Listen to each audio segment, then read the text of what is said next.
Tinatayang 200,000 halaga ng fully grown marijuana plants ang nadiskubre ng mga kapulisan ng Benguet sa sinagawang marijuana eradication sa sitio na Payo Cayapa, Bacon, Benguet nito lamang Martes, ika-24 ng Setyembre 2024.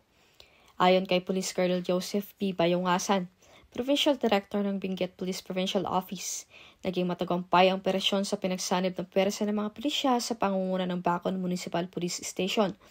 Katuwang ang mga tauhan ng Provincial Intelligence Unit, Provincial Drug Enforcement Unit, Benguet Police Provincial Office, Regional Intelligence Unit 14 at Philippine Drug Enforcement Agency Cordillera.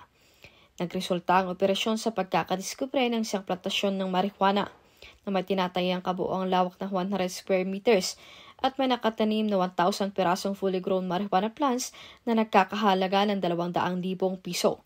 Bagamat walang nahuling cultivator, lahat ng nadiskubreng marijuana ay nadokumento at sinulog sa mismong lugar, habang sapat na sample ay dinala upang isumite sa Regional Forensic Unit Cordillera.